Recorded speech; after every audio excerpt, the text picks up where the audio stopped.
Welcome, everyone. Happy Wednesday. I'm excited that you are joining in today. And as you're joining in, let me know in the comments where you're joining in from. And if you're catching this on the replay, use hashtag replay so that we will know that you caught us on the replay. I'm going to jump over here and check our tech. It looks like we are connected on Facebook, on LinkedIn, and on YouTube. So we are good to go. And let's see, let me tell you too, if you are joining us from Facebook, make sure you go to StreamYard.com/Facebook and give Facebook and StreamYard permission to speak to each other. Otherwise, if you leave us a comment, it's just going to say Facebook user and we won't know who we're talking to.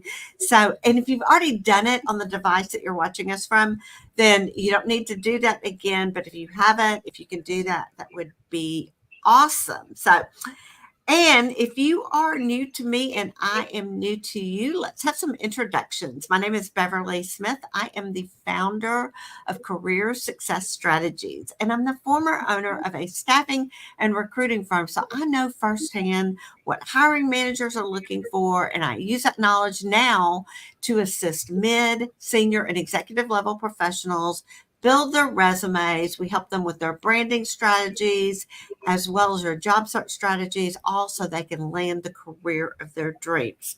So last week, we talked about how to safeguard your finances and your 401k when you're changing jobs. And my friend Trisha was here. She is a financial advisor. She had some great advice for us. And so if you did not catch that episode, make sure you go over to my YouTube page, which is at Beverly Smith Resumes.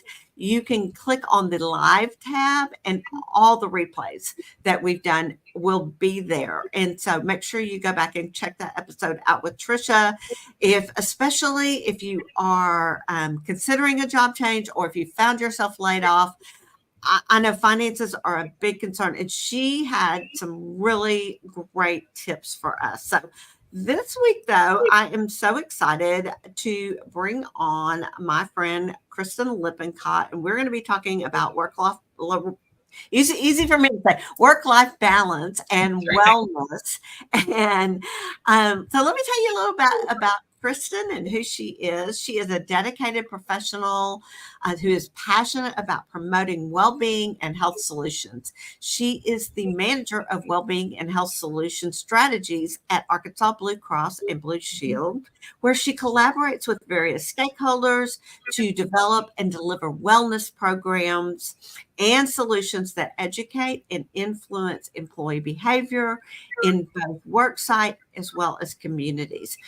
Kristen aims to empower individuals with the right tools and resources to lead healthier lifestyles and enhance overall well-being.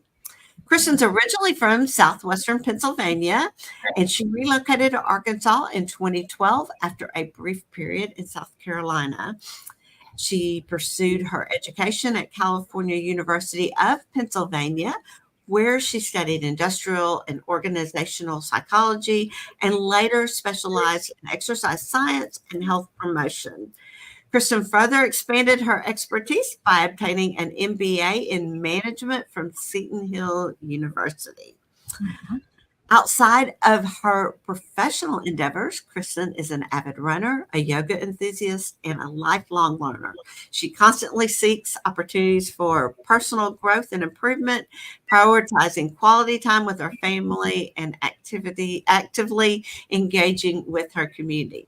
And more importantly, Kristen is one of my favorite people in the entire world. We have shared lots of runs together.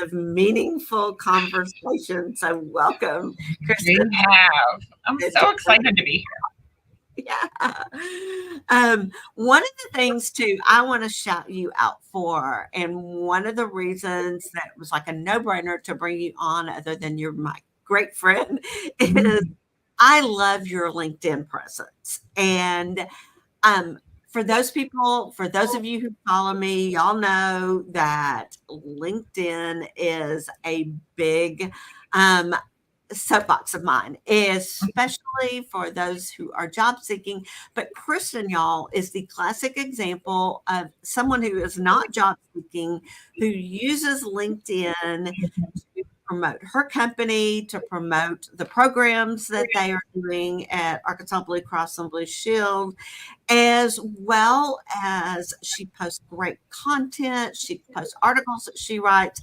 And so I would just highly encourage that you find her on LinkedIn and make sure that you follow her there and follow her example as well. So thank you, Kristen. I would love to connect with everybody. That would be great. I love keeping up with everyone on LinkedIn. I see LinkedIn as, I know we're going to talk about the ever elusive work-life balance soon. But, one of the things I like about LinkedIn is the way a lot of the people I follow intertwine personal and professional. And so I like to hear what people are doing at work because, and I guess this is probably a good segue into our topic today that I didn't really mean to make it a segue into, but a lot of times I think people think, and I was guilty of this early in my career, that you have your work life and you have your personal life and never the two shall meet. And I think that makes it sometimes even harder to disconnect whenever it comes to trying to find work-life balance, because one is always going to bleed into the other. And if people think that you are a great teacher or you are great at helping people connect with work and find new jobs, I think that's fine. That doesn't mean they see you as your work person. That just means they think that's a good quality that you have. And they might ask for your advice, but you shouldn't, it's important to have boundaries to try to establish work-life balance. But I don't think part of work-life balance is balancing work and life. So at some points, work is going to be more. At some points, life is going to be more. But it's going to vary in different seasons. And I don't think it's always as easy. Where people, I think, struggle with it is they try to separate it too much. And so hopefully, we can talk through some things today and people can just walk away with a better understanding of what work-life balance is. But also how to get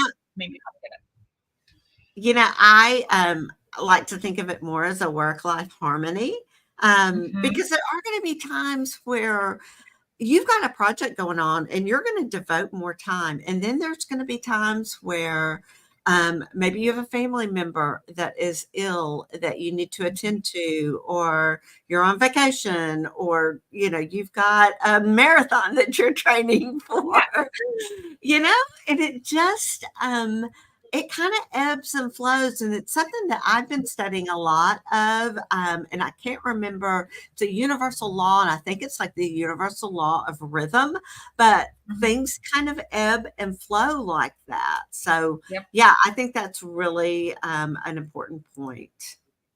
Yeah. And I think it is just like you said, it made me think of, I remember one of the first times I ever asked for what I needed at work and didn't just think I have to work is first and my life has to conform about work. I actually was training for a marathon and I run in the mornings and I worked 7 to 3:30, I think, or 7 to 4:30. And I was just always in a rush. And then when I would get to work, I would still be like, it was just because I was just running and they were bleeding into each other in a bad way. And I just remember going to my boss and being like, I worked up. It took all the courage I had to go to my boss and say, can I work 8 to 4:30 instead of 7 to 3:30? And he was like, yeah, just do it. But then I still got to do my morning routine. I had a little, I had calmer time to get ready for work. Instead of going into work frantic, I went in just as a normal day. And then I was really good. The people who reported to me at the time, I think they enjoyed it more because I came into work and I wasn't just hitting the ground running all frantic. I was able to just waltz in like a normal day, say, hey, how's everyone doing today? And we carried on with their day. So I think just asking for that for myself, one, showed them that they could ask for it themselves. It was a good example for them that, that they could kind of do that if they needed to, or, ask me for things that they needed.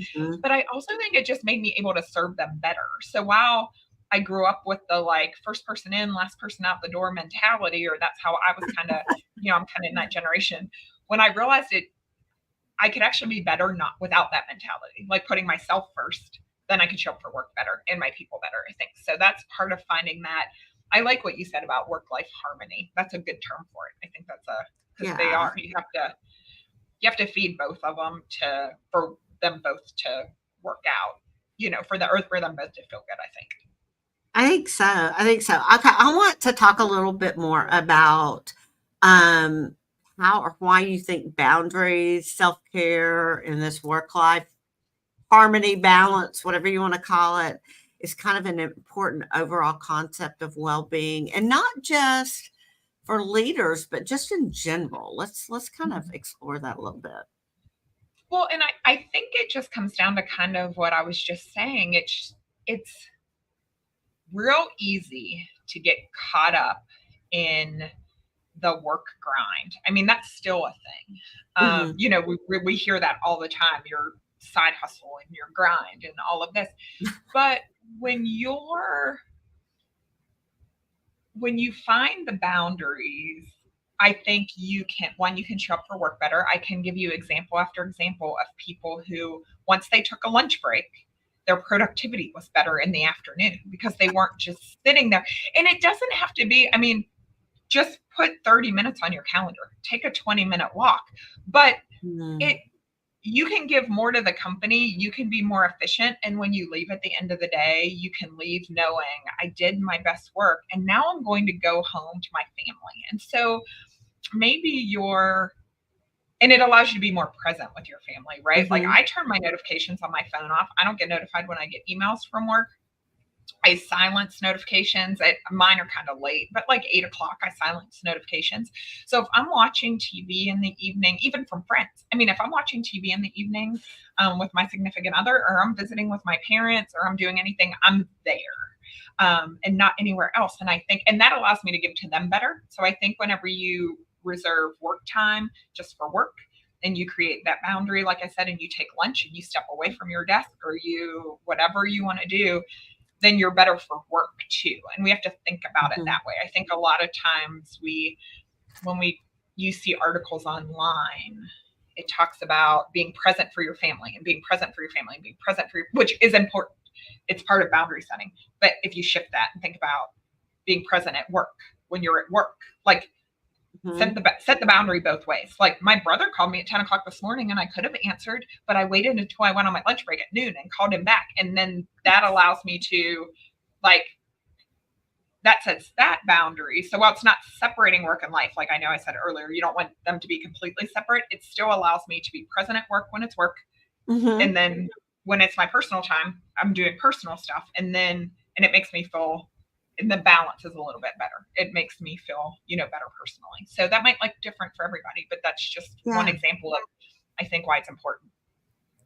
Definitely. I want to add to that too. I think the boundaries are a way of not only showing respect for yourself, but also respect for your coworkers, for Mhm. your supervisors, for just your company in general, as well as respect for your family, is what you basically illustrated there. I know that if I have an employee and they are at work, I really do not want to see this. Right. I want to know that you're plugged in, that you're giving me the best that you can give me at that time, and have boundaries. Now, I get when there's emergencies and things like Mhm. that. That's not what I'm talking about. I am just specifically saying that I think that when you're at work, it needs to be like that. Hey, I'll call you back when I have a break, just like you did. Yeah. And then I love the fact that, and you've done this for years. I mean, goodness, I know you and I've been friends for a long time. You've had those notifications and they come on and I get that little thing and I'm like, well, if she doesn't respond, it's just because it's her phone Yeah. doesn't. And it's an example that I followed. I was like, that is such a great idea. And the only bad thing was I missed a FaceTime from my son wanting to show me the nursery that they just painted. Oh, every once But in a he's while I like, can well, back. But Yeah. I mean, ultimately, it's a good way that you're not um, getting caught up. The other thing too is as you're trying to wind down in the evening, you don't really want to get caught up with those notifications from work and things like that. And honestly, I think the other thing I want to add is I come out of an industry, and I know you remember this, that we served clients that work 24/7. Mhm. And one of the things that we did to compensate for that is we would rotate who took those calls so that that person was only dealing with those for a short week. They knew well in advance that they were going to be the ones dealing with it. We gave them the flexibility to shift that back and forth with each other and cover for each other. We didn't care as long as it got covered. And Mhm. so I think out of respect for your business and respect for your employees, having that was such a good thing for them.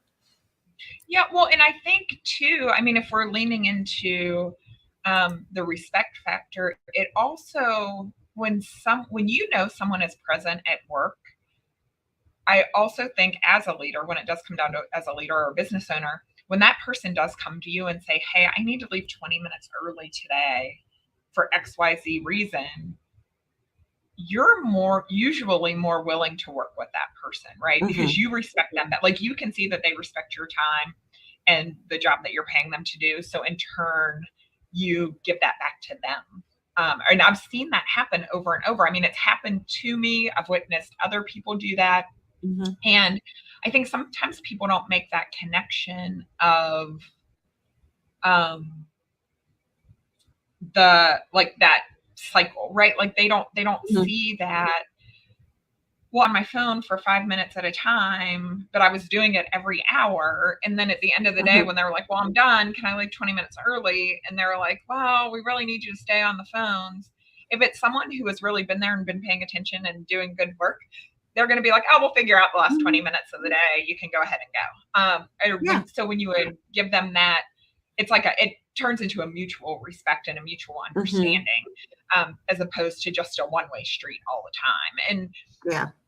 And I think loyalty is still important. I know workforces have changed, and I know people, you don't want to stay at a company just to stay out of a false sense of loyalty. But I do think the people leave managers, not companies, is real too. And so, like, if you allow your employees to have their good work life balance, I think they're going to be better for you at work. If you show interest in their home life, maybe not ask prying questions, but just like, hey, how was your weekend? Something nice like that. Like, show that you, um, respect and understand their time outside of work and kind of Hmm. encourage that, and act interested in it, then they're going to know that you're more than just their work. And so it builds that mutual respect and kind of loyalty. And you want to do a good job for them, but then they want to give you flexibility when you need it. So it goes back and forth.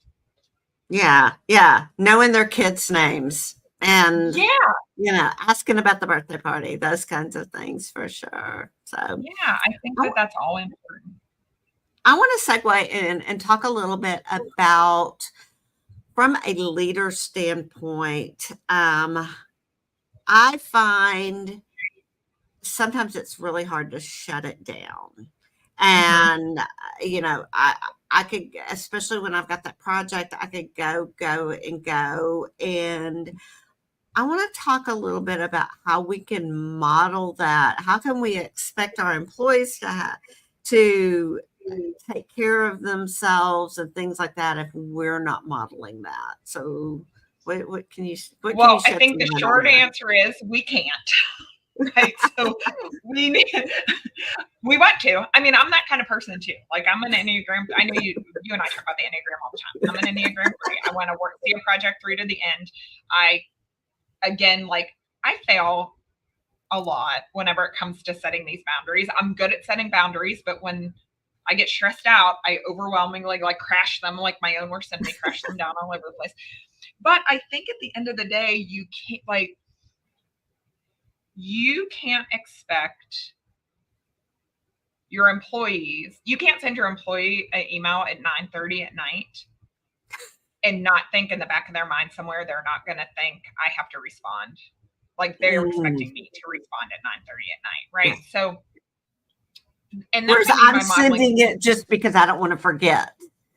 Right. So you have to figure out like a different mechanism. Maybe you schedule to send it later. Maybe you send one thing I started doing, and I actually got this from someone else. This is not like my genius idea, but I send myself an email and then the next day I forward the email on to someone else. So And so, yeah, so that way I know it stays in my brain and I get it off my plate. And the next day, all I have to do is forward it. And then I just delete my information out the top. So it helps, but you, like I said, it just, you can't, like, every once in a while people will just take it into their own hands to say, hey, this is work and work is work, and when I'm done, I'm shutting it off, and like when I'm here, I'm here, and when I'm not, I'm not.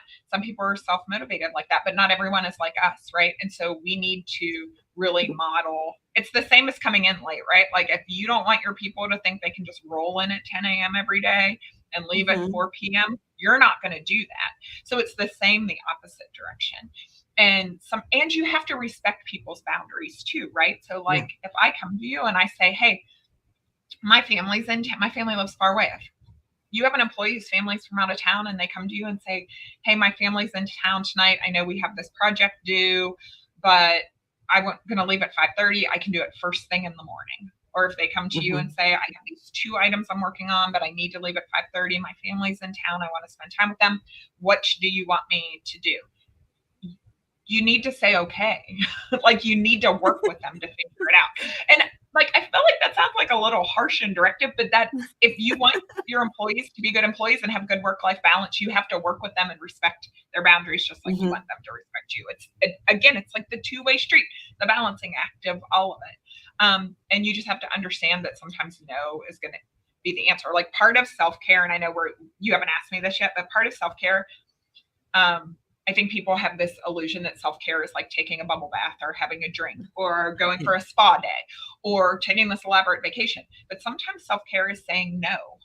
I mean, a bubble bath is good, but sometimes self-care is saying no, or going for a walk, or eating well, getting enough sleep. But you also have to understand that that's self-care for other people too, right? So sometimes if someone comes to you and says, no, I can't do this. No, I need help with this. One, it takes a lot of courage for people to say that. And 2, it's probably their form of self-care. So help them and, instill it in yourself, but then help them too. Right, right. And I think too, as a leader, ways too that we can model is when we do feel that need to,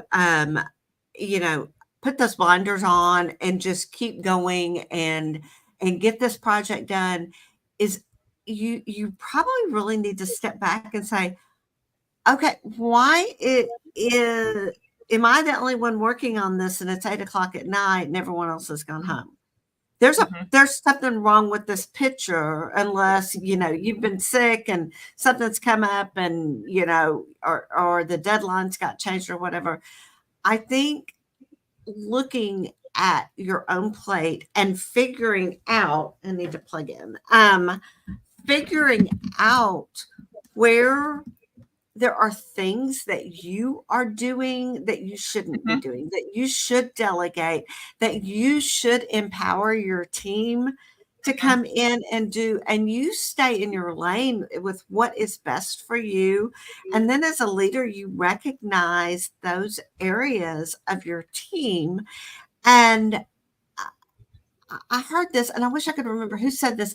It's actually something I've read a lot about recently. When I say recently, maybe in the last 3 or 4 years, but I actually did see this like within the last couple of days, talking about not focusing on improving your weaknesses and making them better, but focusing more on where you're strong and keeping your work there, because that's truly your zone of genius.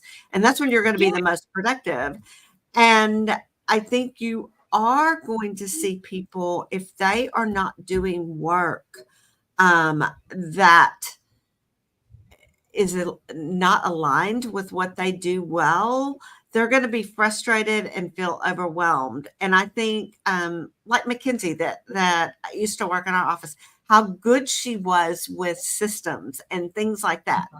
And that kind of stuff was such a frustration for me. But being able to turn that over to her made her feel empowered and trusted that she could handle all of this, as well as she was doing me a huge favor taking it off my plate. Oh yeah. Well, and I have retooled teams. I mean, I've had teams where every year their duties have changed or their responsibilities within the team have changed. I shouldn't say, I don't know, like their duties, but their responsibilities have changed because maybe we have a new project or a new initiative. And so I assign who I think would be best on it. And then it turns out that that was flip-flopped, or we got a new team member, or we lost a team member. So we had to change again, or we kind of, as we refined it, we realized that there were different strengths. Some things needed tag teams, some things one person could do. We would pull in people from other departments for certain aspects of it. I think that what you said about building strength, like focusing on your strengths, we have been conditioned as humans to like walk more, exercise more, get skinnier, don't eat as much junk food, don't. All things that, I'm an advocate for. Like I'm an advocate for exercise, I'm an advocate for healthy eating. But we've been so conditioned to like don't, that I think sometimes that just bleeds over into everything. And instead of just being like do, like this is the thing I'm good at, like you said, so I'm going to delegate this thing I'm bad at because there's someone on my team or someone across the hall who's really good at this. I have been the director of a statewide fitness challenge for 10 years. I've been a director for 8. For 2 years, I was the assistant. When I became the director, I completely changed the committee. And it didn't have anything to do with my predecessor. It had to do, well, it kind of did, but not in the ways that I thought she was incorrect. Just when I took over as director, I needed a whole different type of support system. So we brought in people, we kind of changed people around, got rid of some other people, but we retooled it so it could be successful, because the way she made it successful was not going to work for me because our work styles and our strengths were completely different. And so when you recognize stuff like that, and it made the 2 years that I was the assistant director, that thing took over my entire life because I had to do things I wasn't good at because I was trying to work her way instead of just like you're saying, be like, well, I need to work my way and find other people to help me with the things I don't know how to do. Like I don't need to teach myself. Right. I just need to play to my own strengths. And that's hard to remember, but when you get in the habit of it, I also think it's easier to do. Like, it's not, and I've gotten compliments on events and projects and things. And I just always tell people, I'm like, I hire the right people because I just and that, I think I just want to throw in, I think that's a sign of a good leader too, that does not take the sole credit, that understands it's the team that makes, everybody look so much better. Yeah. And I won't say who it is, but you and I have a mutual friend who's an executive. And I remember one time he asked me, he was like, so are you doing things because that's just how they've always been done? Or are you doing them because they're important? Like, because I would, I'd get bogged down in these reports that I don't think anyone had looked at them for like 4 or 5 years, but it was just like part of my thing. And then I quit doing them, I think in like 2018, and no one has looked at them since. Like, no one remember the reports. Yeah. And so it would always be like, it was this thing, like once a month, I'd be like, oh, I have to stay late and I have to balance this and do this and blah, blah, blah. And then when he asked me that question, I realized, like, do they even serve my goal anymore? And I think that's another thing we have to step back. And I think that leads to work-life balance too, is like, what I'm doing, serving, like you were saying about like, you get in that mode and you grind down, but like, what is your end goal? And is what you're doing, like, you shouldn't skip steps in the process, but is what you're doing feeding your goal? Or is it just kind of this like thing that you're doing because you've always done it? Or is it like, is there a way you can understand what's going on without having to like dive in and eat into your personal time? Like, is understanding it at that moment in that depth important to the end goal? Or can you get to the goal?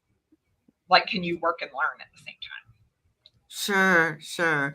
Okay. I want to segue and talk. We kind of addressed this a little bit already, but I really want to come back. And and I know because so many of my clients are like you, they're Enneagram 3. So let's talk about that fear of my reputation is Oh, going to yeah. look like crap if I shut it down over the weekend and Mhm. those kinds of things. Because I know there's a lot of things we're sitting there saying, and people are probably nodding their heads, agreeing, going, yeah, that's a great idea for her. But I could never do that. So let's address that elephant in the room and Like tell putting it. me how you deal with it and how you coach others to deal with that. Sure. Well, I do think it's hard to put into practice. And I think one thing to keep in mind is it's going to be really uncomfortable. And it is really uncomfortable. I think you can really sit down and look at what you're doing. Like kind of keep almost for a week or two, keep like a time log, right? And look at what you're doing. And I think that can help you establish where you're wasting time. It can kind of bleed into that. When am I present? When am I not present? What are the hours I'm putting in this project? What am I actually doing at work during this time? And is there a way for me to set boundaries that will allow me to be more effective? Can I delegate some things that can get off my plate? I also think that depending on how long you've been in your position, once you reach a certain position, there is usually a respect that comes along with that, right? So people know that you're a good worker or you wouldn't have got to the leadership position that you're in. Mm-hmm. So I think you can figure out the way to balance treating your people well, using them to get work done, and you still come out looking good in the end, right? Like you still have the respect because it's just like I said before, you hire the right people, you have the right team, you empower your people, you work with your people, you allow them to set boundaries. And I also don't want anyone to walk away from here thinking if you work every Saturday and Sunday, if it's only for 4 hours, I don't know that next week you should just be like, not doing it anymore, 40 hours. Like kind of go through the exercise of what does it look like if I peel back a little bit? What do people think if I peel back a little bit? And look at what you're doing after hours. I just actually mentored someone recently within the past year, and she used to check her phone every night. I mean, and it wasn't for important work stuff. It was just like, we got this email, we got this email, we got this email. Like she wasn't actually doing work output, but she was constantly engaged with work. And every once in a while she would answer an email or two and do this and that, but it was very stressful for her whole family. And when she stopped doing that, her work, she actually was happier at work. She didn't mind going in because she didn't feel like she was engaged in work all the time. And she's gotten a Wow. promotion in the past year. I can't say one is directly tied to the other, but I think they are, because her burnout, like her negativity about work was going up and up and up, and her engagement work was still going up and up and up. And it was almost like they were feeding each other. And then all of a sudden when she was coming into work, not thinking like, oh, I just spent all weekend at work, or I haven't been able to get away from work for, 2 weeks. But then there are a couple months a year where she probably does work 50 hours a week because the business dictates it. But she's also not stressed out during that time either, because she knows there's like a light at the end of the tunnel where it's like, well, I'll give my employer this for this, but then I can go back to my normal work schedule in 2 months. And so I think that it's kind of like a methodical, like, look at what you're doing, know that your reputation, if you're a good person who does good work, the hours that you spend aren't going to be questioned as much. And I know that's real hard. Like I said, I know that's real uncomfortable. I mean, I've talked to a lot of people about this. I feel like, and everyone is always like, like myself included. When I started to like, I'm done on the weekends, I'm done after a certain time. But also look at how you're engaging with work. Like I said, is your like, do you really need to be checking your email at 8:00 at night if you're not actually outputting work product? Or can you, at the beginning of the day, can you block off your first hour of every day to just be dealing with email, and then shut your email down while you're working on an important project? Like maybe that's a work boundary that helps you have actually like not stopping every time an email comes in, or just focusing on, one thing at a time. I think that can really help leaders in particular. And that way you're there for your employees. You're still available to them, that it just might be in like a little bit more of a segmented. But then, I mean, even going back to what we were saying about like me taking a personal phone call, would you rather rush through a conversation with your employee because you need to get back? Or would you rather be able to call them 20 minutes from now, but be engaged in a conversation with them, which will probably lead both of you to like an end result that isn't frustrating and then moving on to the next thing, right? So there are just some things you just have to practice and play. And the same thing isn't going to work for everyone. Like if you're someone who just works 10 to 8, you're just going to be someone who works 10 to 8.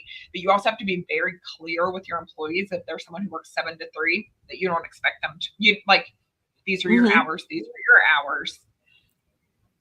But outside of like, if you hear from me from 10 to 8, like I don't expect to hear from you other than 7 to 3.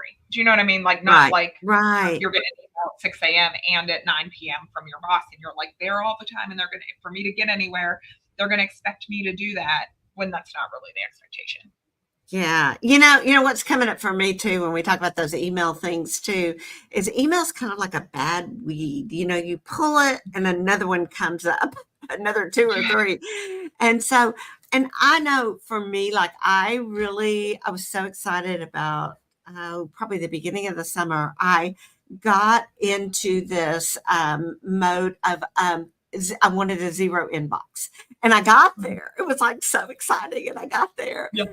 And then I was constantly on my phone moving emails like as soon as I came in because I couldn't stand it to be sitting. Yeah, because then you get to a point where you're like, I have to do it immediately. I know. It was just crazy. And now you kind of get to that point where you just can't take it anymore. And now the dadgum thing's out of control again. And so what I did was I put on my calendar every Friday to spend some time going through, weeding through, and because I was really afraid I was going to miss like something, not that something important was going to come in at 8:00 at night, but I was saving them in the inbox instead of moving them over to the file and dealing with it later because I was afraid I was going to lose it and then I would lose it. It's in my inbox somewhere and I'm trying to figure out how the best way to search it, blah, blah, blah, blah. So I guess to what I am saying is, it does not really serve me after hours to be going through. And I mean, just listening to you, I thought, I did that last night. I checked it. I didn't necessarily deal with them, but I just wanted to see what had come up. Had anybody messaged me? Do I need to respond to anybody on LinkedIn and things like that? And I listened to a podcast on my drive in this morning, and it was on my drive to go run this morning, and she was talking about how much more at peace she felt when she quit checking her phone every second. And you're absolutely right. Setting that time in your schedule to maybe the first thing in the morning where you just go and you say, okay, I'm going to deal with all these emails and figure out where to go, organize them, whatever I need to do, and move on. And then maybe check it again a couple of other times during the day, but not get so. It's just like it's like an adrenaline. You got to have that thing in our hands. Yeah, it is. It's addictive. It is. And then, like you said, you get to a point, then it's like a habit, but then you're just not really actively engaging with whoever you're with. Or even if you're not with anyone, if you're by yourself at home and like reading a book, watching TV, going for a walk, just sitting in silence, listening to music, whatever it is, like those are all forms of self-care too. So if you're not engaging with work, that you're not actually taking action on, you're not feeding your brain or re-stimulating your brain or shutting your brain off in other ways that feed you for the next morning. And if you're not, I tell people, if I have to, I'll stay in the office till 7 p.m. But once I leave, I'm done. Like my work day ends at 5, but when I leave, I leave. But if I'm not expecting anyone to respond to me at 8 p.m., why am I sending an email at 8 p.m.? Like you said, it might be like just get it out of your brain, but what's the end game there? And so, like I said, not everything works for everyone, and I know people probably are cringing when they hear me say stuff like that. But when you put it into practice, it's different. And I think the other thing that can help people that I do want to touch on before we make sure we touch on before we end today. I really think purpose is important to people. And I think sometimes when people think purpose, and I think as leaders, we should encourage our people to set a purpose. And when I talk about purpose, I don't mean like cure world hunger or make sure everybody has equal access to education or, whatever. But maybe your purpose is I want to spend quality time with my family, or I want to have dinner with my family 3 nights a week to build a good relationship with them, or build a trusting relationship with them, or a good home life, or whatever it is. That also, I think, makes it easier for you to kind of buckle down and finish work. And you're like, dinner is at 5:00 every Monday, Wednesday, and Thursday. And so I have to leave here at 4:30 to make sure I'm home so we can set the dinner table at 5:00 and I can sit down with my wife and kids and have dinner.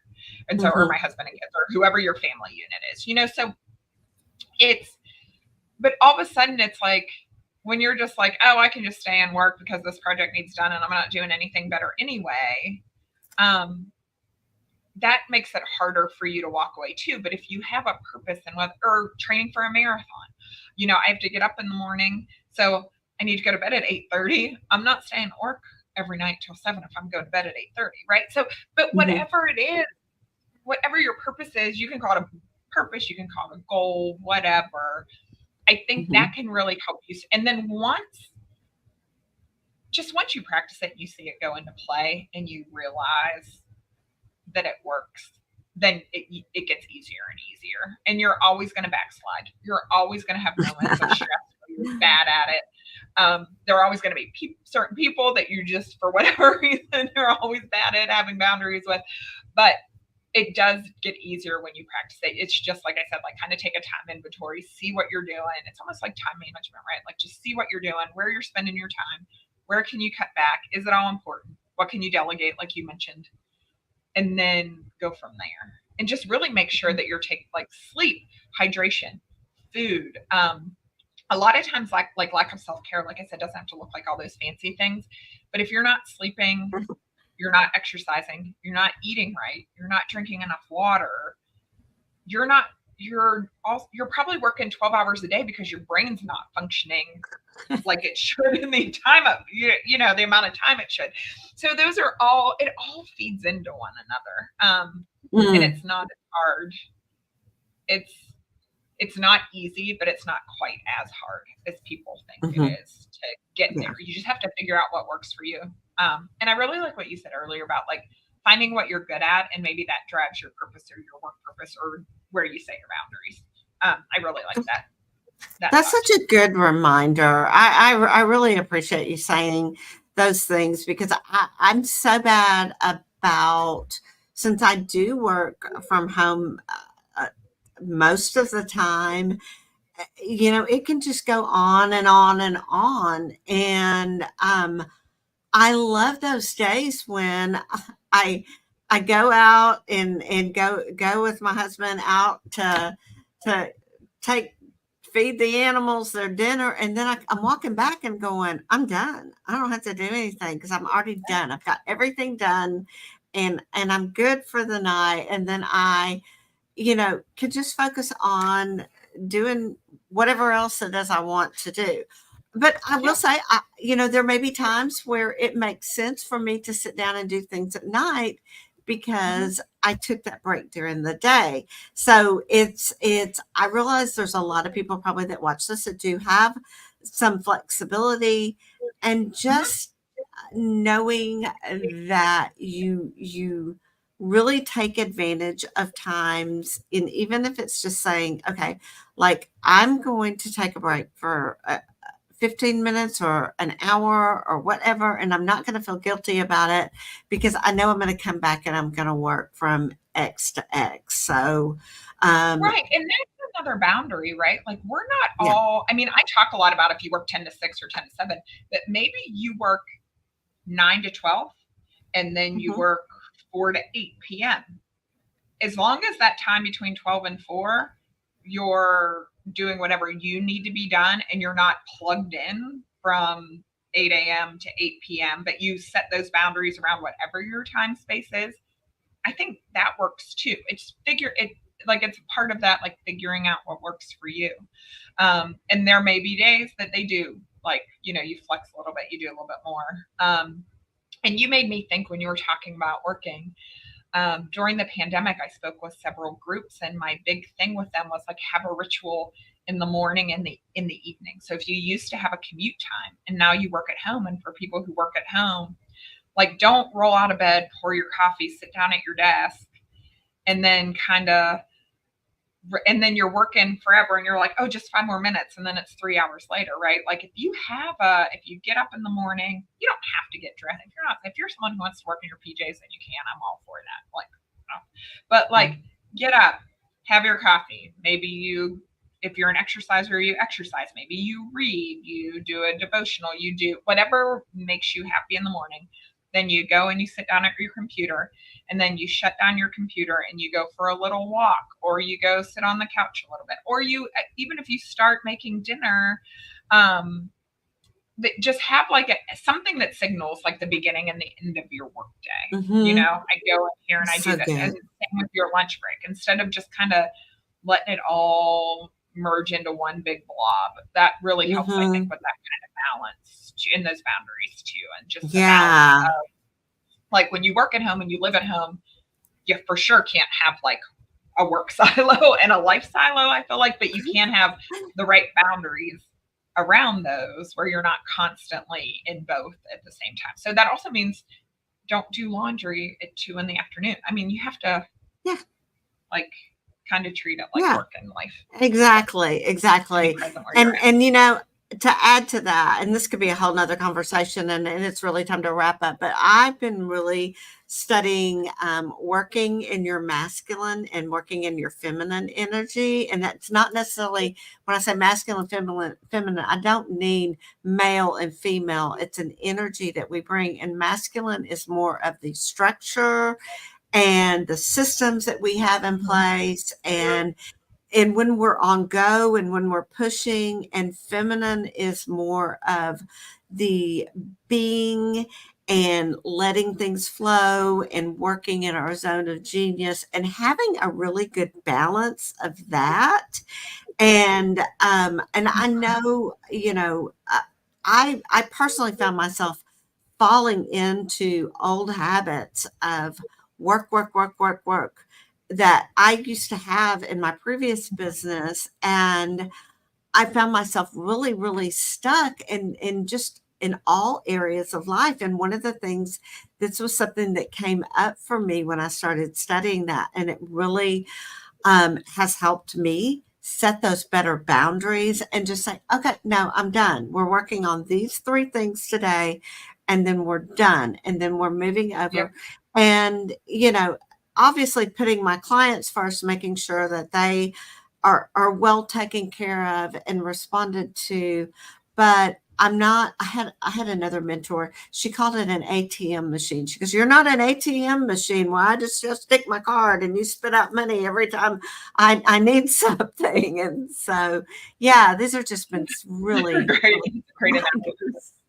So, all right. But by not getting burnt out, you are serving your clients better. So absolutely. Well, this has been really, really good. I may have to bring you back on, and we'll have this conversation at a deeper level next time. But I just really appreciate you being here, and y'all, I would love to know your takeaways. We've covered a lot of ground here. So if you are catching this on the replay, use #replay. Tell me what your biggest takeaways are. Thank you for staying with us this entire time. And just a reminder, you guys, I do work with mid, senior, and executive level professionals. And if you are ready to level up and make a career change, and you're ready to invest in a professionally written resume, please book a complimentary consultation with me so we can talk about your situation in depth and exactly what your next moves are looking like, and see how we can best serve you. So I put that link up there on the screen, and you can do that. And let me see if I can jump that in the comments there for you so you can grab the link as well. But Next week, I will be back. I will be bringing my friend Bethany Wallace back on the program. And Bethany always has a lot of great insight into the workplace as well. So I can't wait to have her on. And Kristen, everyone can find you on LinkedIn, just your name, Kristen Lippencott. Is that correct? Mhm. Y'all need to go That's follow correct. her. Yeah, go follow her. And again, I will see Love to connect. everyone again next week. Thank you for joining us and have a great day.